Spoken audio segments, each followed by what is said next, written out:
سلام تخاتاتلتي وارسا ميديا كبرات سمعتي أبكلو شافات عالم زلهم لما أنتي بزعبا أوشت إثيوبيا زكاير زلو حيال بينات أبكل الأمحران كوم أون دليتات ناي سرعت بالسجنة نعسبن ناي صمدو كونتات انتاي يمثلالو أبتغراي زقبر زلو مدلاوات ني ورار أبي أحمد ويدما سرعت بالسجنة أحسن ربنا كنرينا نقدم بلو بلايك جمرو لايك شير سبسكرايب نقبركم دقافكم أي فلينا سلازي بغتا نابتي ناي لومعتي مدواتنا خنكيد بيت ناي كل الأمحارة كنجمر سسن ناي مسانا بسلام سمح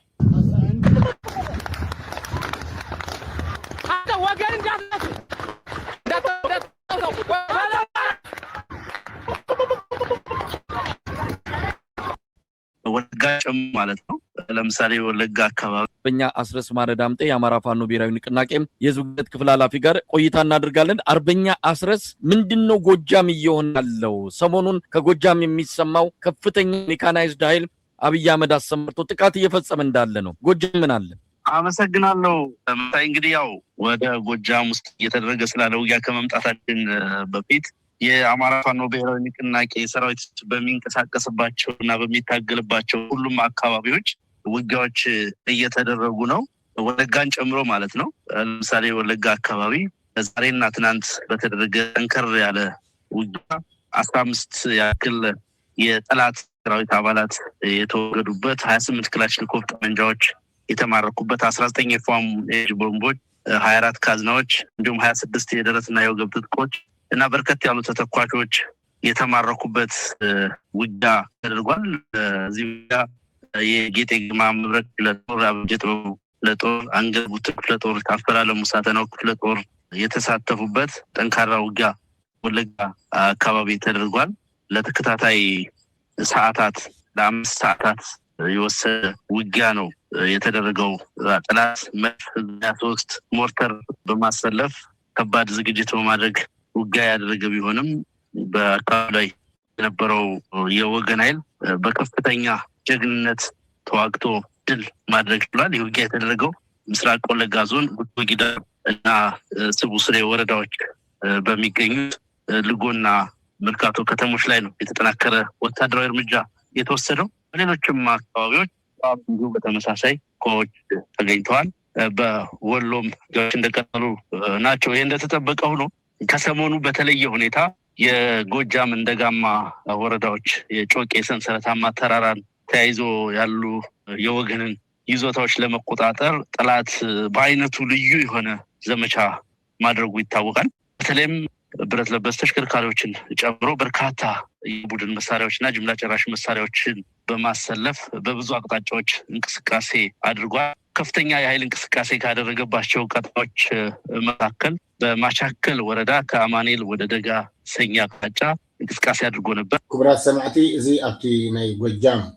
ከባቢ ዝግበር ዘሎ ሰፊሕ መጥቃዕቲ ኣብ ርእሲ ፋኖ ዝወሰዶ ስጉምቲ እዩ። ስርዓት ዓብይ ኣሕመድ ንምንታይ እቲ ስጉምቲ ዝወስዶ ዘሎ ስለምንታይ ከብተናፀል ወይ ድማ ብፍሉይ ኣብቲ ናይ ጎጃም ኣተኩሮ ገይሩ እቲ መጥቃዕቲ ዝገብር ዘሎ ኢሉ እዩ ሓቲትዎ። እቲ ካልኣይ ወይ ከዓ ናይ ዘመነ ካሴ ምክትሉ ዝኾነ ኣስረስ ዳምጤ ዝበሃል እዩ መልሲ ዝህብ ዘሎ። ኣስረስ ዳምጤ ማእሳቡ ጥራሕ ኮይኑ ኣብ ኩሉ ኣብ ሸዋ ኣሎ፣ ኣብ ጎንደር ኣሎ፣ ኣብ ወለጋ እውን ኣሎ። ንኣብነት ናይ ወለጋ ኣብ ክልል ኦሮሚያ ዘለዉ ኣምሓራ ማለት እዩ ወለጋ ናቶም እንተርኢና ኢሉ ነተን ዝማርኽዎን ንብረት እውን ነጊርዎም ኣሎ። ብሓፈሻ ስርዓት ብልፅግና ነቲ ኣስፊሑ ኣብ ትግራይ ክገብሮ ዝሓሰበ ወራር ሕጂ ብመሐመድ ተሰማ ዝእዘዝ እዚ 4 ጀነራላት ዘለውዎ 7 ኮሎኔላት ዘለውዎ ሰፊሕ መካናይዝድን ካልኦት ከቢድ ብረትን ዝዓጠቐ ሓይሊ ስፍሕ ዝበለ መጥቃዕቲ ብጎጃም ብዳጋዳሞት ዝጀመረ እዩ። ግን ብዝተፈላለየ ብኩሉ ኣንፈታት መጥቃዕቲ ይግበር ምህላው ይኹን እምበር ዝረኸቦ ውፅኢት ከምዘየለ ከምቲ ዝሓለሞ ከምቲ ዝተለሞ ኣብ ርእሲ ፋኖ ክዕወተሉ ዝሓሰበ ዝኾነ ነገር ክዕወት ከም ዘይከኣለ እዩ ኣስረስ ዳምጤ ዝህቦ ዘሎ መግለፂ። ይኹን እምበር ስርዓት ብልፅግና ጌና እቲ ናይ ፋኖ ኣወዳድባ ጌና ካብ ጉሪላ ፋይተር ወይ ድማ ካብቲ ተንቀሳቀስ ሓይሊ ዘይተቀየረ ምህላው እዩ ኣስረስ ዝዛረብ ምስቲ መንግስቲ ዝብል ሙሉእ ወተሃደራዊ ቅርፂ ዘለዎ ሙሉእ ወተሃደራዊ ዕጥቂ ዘለዎ እሞ ነዚ ናይ ተዋጋኢ ናይ ፋኖ ክድምስስ ኢሉ መፅኡ ክሰልጦ ዘይምኽኣሉ ክሳብ ክንደይ ዓቕሙ ዘይብሉ ምህሙል ምዃኑ ስርዓት ብልፅግና ወተሃደራዊ ዓቕሙ እዩ ዘርእየካ ክብል እዩ ገሊፅዎ ስለዚ ንሕና ምድላዋትና ዘለና ንዝሰፍሐ መጥቃዕቲ ንዝዓበየ መጥቃዕቲ ክብል እዩ ገሊፅዎ ኣብዚ መሳይ ክሓቶ ከሎ እሞ ሰብ ይፅበየኩም ኣብ ግዜ ክራማት ግመን ካልእን ኣብ ዝኾነሉ ንዓኻትኩም ንመጥቃዕቲ ዝጣዕመ ወይ ከዓ ዝሰማማዕ ግዜ ተባሂሉ ዝፅበየኩም እዩ ዘሎ ህዝቢ እሞ እንታይ ስጉምቲ ክትወስዱ ኢኹም ኢሉ ሓቲትዎ ነይሩ ከምቲ ዝድለ ይኮነን ክራማት ብሓቂ ከምቲ ተፀበናየ ይኮነን ክራማት ብዙሕ የለን ሸፈነ ናይ ሓምለ በፂሕናዮ ዘለና ሎሚ ትርእይዎ ኣለኹም እቲ ሸፈነ ናይ ግመን ናይ ካልእን ከም ተፀበናየ ይኮነን ብዝኾነ ግን ስርዓት ብልፅግና ንምድምሳስ ግዜ ንሕልወሉ እናቱ መደብ ገይሩ ንሱ ንዓና ከተዓናቅፍ ነቲ ምድላዋትና ከተዓናቅፍ ካልእ እዩ ዝገብሮ ዘሎ ዝወተሃደራዊ ምንቅስቃሳት ንሕና ግን ብመደቡ ዘይኮንና ክንከይድ ዘለና ወላ ገለገለ ኣገደስቲ ቦታታት ንሕና ከም ሓደ ደባይ ተዋጋእቲ መጠን ክንጎድፈሉ ንኽእል ኢና ንሕና ባዕልና ተመዲቡ ብውጥንን ወይ ብፕላንን ናትና ዝግበር መጥቃዕቲ መታን ክነዳሉ ኩሉ ምድላዋትና ኣብ ምግባር ነዚ ሓይሊ እዚ ግን ኣብ ምክልኻልን ኣብ ምፅፋዕን ኣብ ምፍሻልን ጥራሕ ኢና ክነድህብ ንኽእል ስለዚ ህዝብና ከም ዝፅበዮ መዓስ ግዜን ገደብን እኳ እንተዘይተፈለየ ብልፅግና ግን ፅርፋዒ ወይ ከዓ ደምሳስ ዝኾነ መጥቃዕቲ ክግበረሉ ምዃኑ እዩ ሓቢሩ ዘሎ እዚ ግን ወተሃደራዊ ምስጢር ስለዝኾነ እዚ ነዚ ኢልና እንተዘይተዛረብና ሓይሽ ክብል እቲ ወተሃደራዊ ምስጢር ቀረባ ድዩ ሕቁቲ ምድላዋት ከይጠቐሶ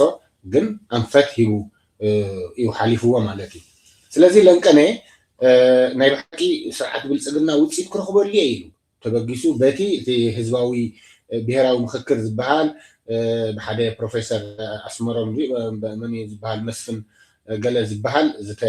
ዝምራሕ ከምዚ ዝሕሸና ንዑ ንረዳዳእ ቀዳማይ ሚኒስትርና ኢትዮጵያ ሰሚዕኹም ኢኹም እንታይ ከም ዝበለ ንዑ ንመኻኸር ንዑ ንረዳዳእ ንሕና ኣብ ምርድዳእና እዩ እቲ ናትና ረብሓ ዝረጋገፅ ምክንያቱ ዓሰብ ክንወርር ኢና ካልእ ክንገብር ኢና ሕጂ ትገብርዎ ዘለኹም ግን ኢትዮጵያ ባሕሪ ከይትረክብ ኢትዮጵያ ንሓይልታታ ነቶም ኣንፃራ ዝኾኑ ወይ ድማ ክትወሮም ትደልን ክተሳልጦም ትደልን ንኸይትገብር ከም ትኽልክሉ ዘለኹም እሞ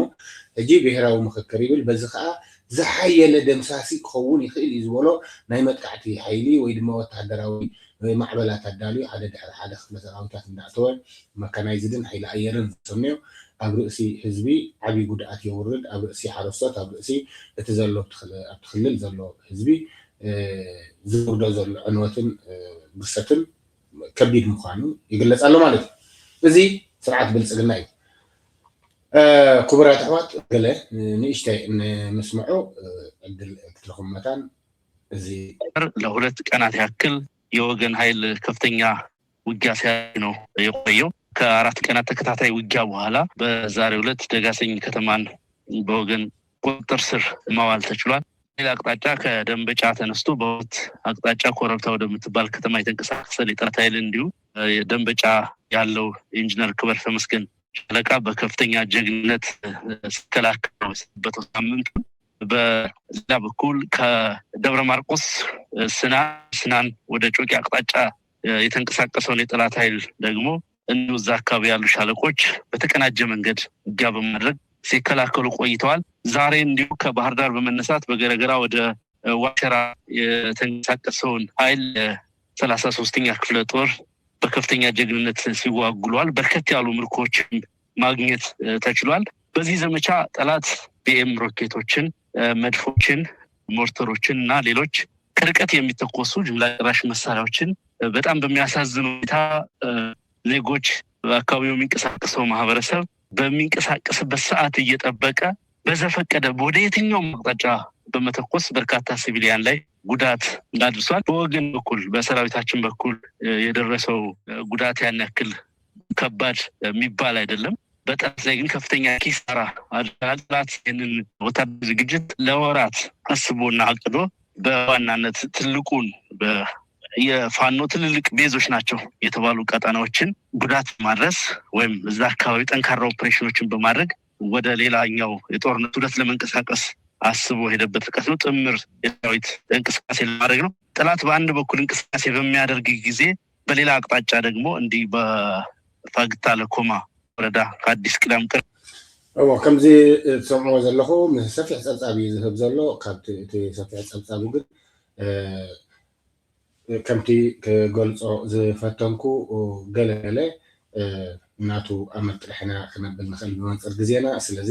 እቲ መጥቃዕቲ ንሰፊሕ ምድላዋት ምድምሳስ እዩ ዝብል ዘሎ እዚ ከምዚ ኢሉ ከሎ ብወገን ትግራይ ሓያል ዝኾነ ናይ ምክልኻል ናይ ካብ ፋኖ ካብ ኦላ ካብ ካልእ ሓሊፉ ናብ ትግራይ ንዝመፅእ ሓይሊ እቲ ኩሉ ዝግበር ዘሎ ምድላዋት እውን ትግራይ ንምድምሳስ ናብ ኤርትራ መጥቃዕቲ ከብፅሕ ይኽእል እየ ዝበሃል ካልኦትን ትምክሕቲ ኣጆኻ ዝብልኦ ዘለዎ ሃገራት ገለ ተወኪሱ ክገብር እዩ ዝብል ገለ ጠርጠራታት ስለ ዘሎ ንዕኡ ንዘይምግባር ዓቕሙ ንምድኻም ወይ ድማ ንምድምሳስ እውን ቀሊሉ ኣብ ትግራይ ምድላዋት ይግበራሉ ዘይተርፈካ ጋሻ ጠዊኻ ሰዓሙ ዝዓይነቱ እዩ ዘምስል ስለዚ ስርዓት ብልፅግና ከይደምሰስካ ንድሕሪት ክርአ ኣይክእልን እዩ ወይ ድማ ምላውካ ክረጋገፅ ኣይክእልን እዩ ኣብ ስርዓት ብልፅግና ሰላም ንፅበ እንተደኣ ኮይንና ነዊሕ እውን ተሓሊፉ ስለ ዝኾነ ካብ ፕሪቶርያ ትሒዝካ ብዙሕ ፈተነን ብዙሕ ምፅማምን ብዙሕ ታድሽሞን ተገይሩ እዩ ቅባፀት እዩ ካብ ስርዓት ብልፅግና ሰላም ምፅባይ ማለት ካብ እንቋቑሖ ናይ ተመን ርግቢ ምጭጫሕ ማለት እዩ ክብሉ ድማ መሲሎም ኣለዉ እሞ ኩሎም በብታራ ንርኣዮም ዓሰብ ስለምንታይ ኣትሪፋ እውን ኣብ መንገዲ ክሪኣ ኢና ቀደም ኣባኦም ዝቃለሱ ዘለዉ ኖሎ ኣፍ ደገ ኣዲስ ኣበባ ክሳዕ ዝብፃሕ በይንና ንሽከሙ ኢና ማለት ኣይኮነን ኣፍ ደገ ኣዲስ ኣበባ እዮም ዝቃለሱ ዘለዉ ፋኖሎ ኣፍ ደገ ኣዲስ ኣበባ ናይ ኦሮሞ ነፃነት ሰራዊት ኣሎ ኣፍ ደገ ኣዲስ ኣበባ መሓዙት እኒሄውና ማለት እዩ ወርቂ እንታይ እያ ትብል ዘላ ሞራል እቲ ፀጋ ሞራል ንገዛ ርሱ ንሕና ኩሉ ግዜ መሓዙት ኣለውና ሎሚ ትማሊ ኣይኮነን ትማሊ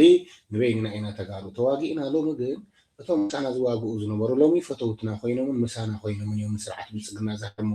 ፀላእና ኣይኩልና እየ ኮይኑ ትማሊ ንበይንና ነይሩ ሎሚ ግን ናይ ኩልና እዩ ድሓር ካብ ትግራይ ክሳብ ኣዲስ ኣበባ ከምቲ ናይ ግዜ ኢሃደግ ዝነበረ እንዳተዋገእናን እንዳተዋደቕናን ኣይኮንናን ንኸይድ መሓዙት ኣለውና ዕረፍቲ ኣለውና ኣንፃሩ ደው ዝበሉን ዝተሰለፉን ብመንገዲ ፅምዶ ዝደልደልናን ዝተራዳእናን ኣብ ፅቡቕ መንፈስ ዘለናን ሰባት ተመያይጥናሉ ጉዕዘና ኣብ ዝበለፀ ንክወድቕ ድማ እንዳተመያይጥናሉ ንኸይድ ዘለና ኢና ስለዚ መሓዙት ኣለውና ኣበይ ኣብቲ ኣፈት ኣዲስ ኣበባ ኣብ ሽዋ ኣብ ወለጋ ኣብ ጎጃም ኣብ ክልል ኣምሓራ ኣብ ክልል ኦሮምያ ኣብ ኣፍ ደገ ኣዲስ ኣበባ እዩ ዘሎ ኮይናት ስለዚ ምስኦም ተሓጋጊዝካ ስርዓት ብልፅግና ሓንሳብ ንሓዋሩን ካብቲ መንበር ምእላይ ወይ ድማ ምድምሳስ ጥራሕ እያ ስለዚ ኣጆኻ ህዝቢ ትግራይ እቲ መልእኽቲ ሞራል ማለት እዩ እዚ ብንፁር ይራኸቡ እዮም ኣይራኸቡን ከምዚኦም ጥራሕ ዘይኮነስ ንፁር ዝኾነ መትከላዊ መርገፂ እዩ ትህበና ዘላ ማለት እዩ ብመንገዲ ኣለም ገብረ ዋሂድ ገለና ግን ናብ ሓደ كأننا ዝግበር ዘሎ ጎስጓስ ኣብ ትግራይ እቲ ዝግበር ዘሎ ጎስጓስ ስፍሕ ዝበለ ኣኼባታትን ህዝባዊ ምንቕቓሕን ዝግበር ዘሎ ኣብ ዝተፈላለየ መድረኻት ዘበት ንብሔራዊ ብርሰት እዩ ዝብል እቲ ዝግበር ዘሎ ጎስጓስ ማለት እዩ በዚ ጭርሖ እዚኦም እቲ ኣብ ትግራይ ሙሉእ ዝግበር ዘሎ ምንቕቓሕን ጎስጓስን ምድላዋት ንበሎ ንነፍሲ ምክልኻል ምድላዋት ንበሎ ንሓንሳብን ንሓዋርን ድሕነት ህዝቢ ትግራይ ይኹን ናይቲ ከባቢ ሰላም ንምርግጋፅ ኣብ ዝግበር ወፍሪ ኢድካ ንምሕዋስ ዘበት ንብሔራዊ ብርሰት ትማሊ ከብርሰና ይመፅኡ ለሙን ሓንሳብን ሓዋሩን ብጢመት ብሕክምና ምኽላእ ብካልኦት ብሕማማት ብዝተፈላለዩ ዕፅዋን ክባን ጌርካን ብደብዳብን ብካልእን ብድሮንን ገይሩ ከጥፈና ንዝሓደረ ዘበት ክንጠፋእ ኣይንኽእልን መኪትና ክነጥፍኦ ኣለና ሰላም ክብረክብ ዝብል ገይሮም ኣልዒሞም እዮም ተኣሲሙ ገይሮም ናይዛ መድረኽ ኣብ መላእ ትግራይ ትካየድ ዘላ ህዝባዊ መድረኽ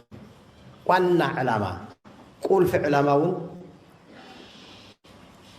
ኣብዛ ከምዚ ሕጂ ዘለና ኮይና ክንነብር ንኽእልና ይነብር ኢና ክንነብር ኣይንኽእልን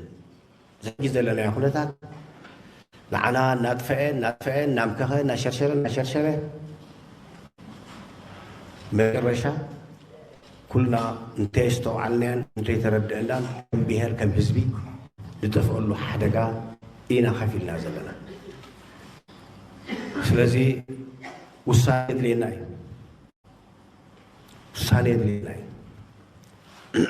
جزيو كم حزب وسيلنا نا حدش موبيلايزيشن لا بستطلع خاي ما تسرح نأتولو كيدي كويني متصل تزيا تدحر أرينا ما يطلع حزبنا مرحنا رئيتو حساب كبلا زقبو نتبي نايتا أجنداون كل داجي أسل زغنت هذا هنقبل لنا كندحنا لنا إتاكو أبزي أزبسأتو زبت لبيهراو برست زول جرى أزبسأتو حزي إتحجز الله كبتنا إذا ما درخنا أبزا ساعات دي قناتات نزب رايز مرزق أربالو مرجع دحنة برست سلسبونا ناي بريتيريا سمعنا تستقبره حزب تقراي لوحو حاتن أبزي يقارز ناي سلام حلفة شمنت عمد بوروميا أو بحرة بنشانغول جامبيلا أبكر زغور رزولو كوينات دمبنيا مرعيو زيون أهلون لايك أي حارس بهالأجندة وسيخ دمه دعنا مساعرات كواجا ونيدو كساسلو سلدي نكابزي حيزي سلام مصباي مالت كابناي تمن انقلالح رغبيت كموصا تغزلو حزب تግራይ ካብ ዝመዳዚ ዘናስሕ ዘጣዕስ ነገር ይገበራል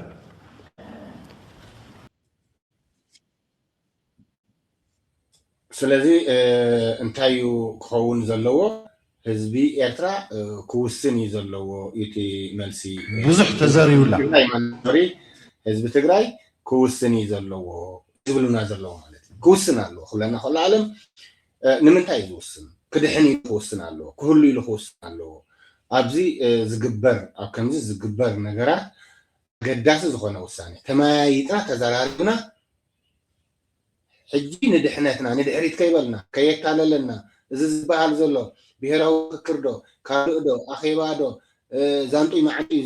ዝገብርዎ ኩሉ እዚ ጥፍኣትና ስለ ዝኾነ ክነቕሕሉ ኣለና እዩ ብዘይ ኩናት ኣይነብርን ኣብ ክልላት ኩሉ ኩናት ገይሩ ጥራሕ ዘይኮነሲ ኣብ ሱዳን ዝገብሮ ዘሎ ምትእትታው ብዓብዪ ቀይሕ ባሕሪ ክምንጥለኪ ዓሰቡን ክወርር ልእላውነትኩም ኣይፈልጥና ዝብል ዝበፅሐ ኣብ ርእሲ ኤርትራ ዘንጠጠየ ሓይሊ ክወርር ይኽእል ዝብል ዘሎ ብዘይ ኩናት ኣይተርም ስለዚ ወሲና መሓዙትና ኣዕረኽትና ተወዲብና ስርዓት እዚ ክነጥፍኦ ንክእል ኣለና ዘበት ንብሔራዊ ብርሰት ኣብ ዝብል ኩሉ ኣኼባታት ዝካየድ ስለዚ ገለገለ ቁንጭል ኣቢልና ኢና ነምፅኦ ዘለና እምበር ኣብ ትግራይ ስፍሕ ዝበለ ህዝባዊ ምይይጥ እዩ ዝካየድ ዘሎ ስለዚ ብጣዕሚ ከዓ ኣዝዩ ኣገዳስን ፅቡቕን እዋናውን እዩ ኩልና ክንከታተሎን ክንዕዘቦን ስለዚ በቲ ከምቲ ቀደም ከምቲ ትማሊ ኣብ ደርጊ ምጥፋእ ዝነበረ ምትሕብባር ሎሚ ከዓ ንዕኡ ጥፊና ከምቲ ናይ ወያነን ናይ ካልእን ዝነበረ ከም ብሓዱሽ ግጭት ኢትዮጵያ ኤርትራ ከይኽሰት ግን ዳግም መስራሕ ከዓ ይግበአና እዩ ኩልና ኤርትራውያን ተጋሩ ኣብዚ ጉዳይ እዚ ጥንቁቕ ዝኾነ ስራሕ ክንሰርሕ ነቲ ፅምዶ ናብ ፅቡቕ ነገር ነብፅሖ ዝበለፀ ኮይኑ ይስማዓኒ ኢደ ኤድካ ክንብል ከዓ ህዝባዊ ግዴታና እዩ ብዙሕ ተዘሪውላ ካብ ሎሚ ናጋ ክጅምርዋ እዮም ታፒናት ኢልና ንምንታይ ተሪፋ ይመስለኩም መን ብዙሕ ተዘሪብላ ጉዳይ ዓሰብ እያ ማለት እዩ ጉዳይ ዓሰብ ብዙሕ ተዘሪብላ ካብ ሎሚ ናጋ ማለት ካብ ሎሚ ፅባሕ ክጅመር እያ ኢልና ተሪፋ ስለምንታይ ተሪፋ መስለኩም ይብለና ኣሎ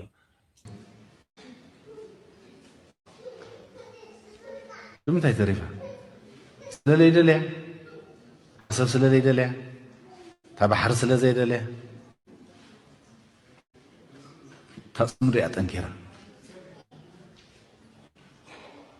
ስለዚ أبي أحمد وي سرعة بلصقنا وي منقص إثيوبيا تبحر سلا زي دوليو تحسب تقبرو سلا زي دوليو زي كوني تاتصم دقة حيلا تاي مالتي زي صملوت هزبا وركبا خالق زنبرت ناي هزب صبوق دليت بتعوقف ناب بوليتيكاون وتحدراون مسلتات صغير له مالتي عوب زبل من قدي زاب والله سلازي قبل علوت حلفتي ناي وحاتوني سلازي أبالات صمدو كوينوم يصلح لهم هلام يزاربهم هلام لومي أبي أحمد ولا خسيسو ولا تطوي زغورو يقول لنا مبال سلا تبصحي كم ذا عينت دفرت زلو أو كا بصور زخاني حسابات مش حزبي زغبرو زلو ميت مالتي سلازي تصمدو ناب زبرخي بوليتيكاون وتحدراون درجة صغير مبيل هلاو يزريان تصمدو تكيرا تنزلوا عقمتاتون تودبل انت تجميروا مودات ابعلهم تكون سلازفلطا بيحدر نحوا يا حدا جاي خزله بزعبا عصب بزح تزريولا وا تايز لنا زلو حجون قديفوا مالت ايكونن بيحدر مالت تسمح لي يلوا زي تواصنني تسمح لي كتبرت عنيها حجي تصلو قال انت قديفوا مس إرتراويان سلامينا بزح يقربالو سمع لنا خلنا مسلني مس إرتراويان سلامي زدينا مس إرتراويان كم دخن قبر لنا زبل درباتات بقال ينوت بتي نتجارو بينا وقصباسي قبر الله نمحر بينا وقصباسي قبر الله كل سلطان كفو تكبار ناي منقص إثيوبيا زي فلت أنا يسرع عزيز زي فلت زي نقحة أكل أبتو زبايلن صم قد ما عندي صراحته وكوي تكبارات ما يتعك بالسجنة أكل يحكان حزبه من غير كان بقبو بحساب تسليف كان نزي سرع زي كقرن أفريقيا فومو بالي لذي زي تنايت صم ده مالتي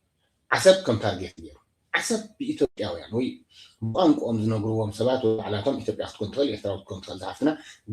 إثيوبيا ويتكوينا بانكم مثل كم زي والله نقرأ ولا دم كساب كم زي بحزب لي نسمعه تعمين بس በ1982 የወጣው ዩናይትድ ኔሽንስ ኮንቬንሽን ኦን ዘ ሎው ኦፍ ዘ ሲ የሚለው ሰነድ ላይ አንቀጽ 125 የባህር በር የሌላቸው ሀገራት የባህር በር ካላቸው ሀገራት ወደቦቻቸውን በስምምነት እንዲጠቀሙ ይደነግጋል። ወረድ ብሎ አንቀጽ 126 ላይም የባህር በር ያላቸው ሀገራት የባህር በር የሌላቸው ሀገራት ላይ ምንም አይነት አድሎና ተገቢ ያልሆነ የዋጋ ጭማሪ እንዳያደርጉባቸው ይደነግጋል። እዚህ መሰረት ኢትዮጵያ የአሰብን ፖርት ለመጠቀም ኤርትራን መጠየቅና ድርድር የማድረግ መብት አላት። ነገር ግን ኤርትራ ይህን ለማድረግ ፈቃደኛ ካልሆነች የሚያስገድዳት ዓለም አቀፍ ሕግ የለም። ምክንያቱም አሁን ባለው ቁመናና የካርታ ስትራክቸር አሰብ ሙሉ በሙሉ ባለቤትነቱ የኤርትራ ነው። እዚህ ጋር ለረጅም ዓመታት አሰብ በኢትዮጵያ ስር መኖሯና የአሰብ ወደብ የሚያለማቸው ኢትዮጵያ መሆኗ ፋክተር ውስጥ አይገባም። ስለዚህ የአሰብን ፖርት ኢትዮጵያ የተጠቀመው ጉዳይ የኤርትራ ፈቃደኝነት ላይ መሰረታል ማለት ነው በህጋዊ መንገድ ኢትዮጵያ የአሰብ ስለዚህ ዝሓፍትና እንታይ ትብል ዘላ ብቋንቋኦም ትነግሮም ኣላ ኢትዮጵያ ናይ ዓሰብ ናይ ሙሳድ ሕጋዊ መብት ኣለዋ ዶ ይብላ እንትብል ኣላ ነዚ ኣብ ሕጊ ናይ ዓለም ተሓጊጉ ከም ዘሎ ኢትዮጵያ ንኤርትራ ክጥቀመሉ ናይ ምባል ናይ ምዝርራብን ናይ ምሕታትን መሰል ኣለዋ ስለዚ በቲ አንቀጽ ናይ ዓለም 266 ተጻሒፉ ዝነበረ ብኡ መሰረት ከም ዝሪኦ ክልቲአን ሃገራት ተረዳዲአን ተዛትየን እታ ወደብ ዘለዎ ሃገር ርእሲ ዓቐን ወይ ድማ ርእሲ ናይ ካልእ ጥቕምታት ነታ ሃገር ብሕጊ ዝተወዓዓለ ከተኽፍላ የብላን እንተ ደኣ ኤርትራ ንበይነ ኣይዛረብን ወይ ኣይህብን ኢላ ግን ኢትዮጵያ ንኤርትራ ከተገድደሉ ትኽእል ዓለማዊ ሕጊ የለን ስለዚ እቲ ወደብ ሙሉእ ንሙሉእ ናይ ኤርትራ እምበር ናይ ኢትዮጵያ ኣይኮነን ብሕጋዊ መንገዲ ዓሰብ ክትወስደሉ ትኽእል መንገዲ የለን እዚ ምፍላጥ ኣገዳሲ እዩ እያ ትብለና ዘላ ክብረት ይሃብኪ ኢና ክንብላ እንደሊ እሞ ክቡራት ኣሕዋት ንሎሚ ሒዘዮ መፅየ ዝነበርኩ እዚ ትሪእዎ ዘለኹም እዩ እንተ ደኣ ፈትኹሞ ሸር ላይክ ገርኩም ሰብስክራይብ ዘይገበርኩም ኣሕዋትና ሰብስክራይብ ግበሩ ብኡ ደግፉና ኣብዚ ዘለኹም መሰል ሰናይ እንዳተመነና ሰማይና ፀሓዮ ተነቃ ንሎም ማዓንቲ ኣብዚኣ ክገድፈኩም እየ ስለዚ ደጊሜ ላይክ ሸር ሰብስክራይብ ግበርዎ ሰማይና ፀሓዮ በተነቃሽ ላቀይ ተብላዕለ ሓደረኻሽ ላቀይ ተብላዕለ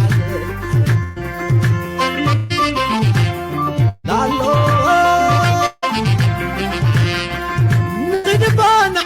ششبيتي نغيبان عنا شبيتي حليب قستيكا بقايتي حليب قستيكا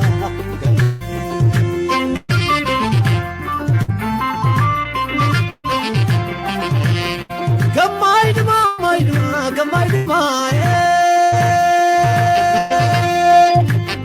كماي دما ماي دما كماي دما بدنا يسدرن نحي دما بدنا يسدرن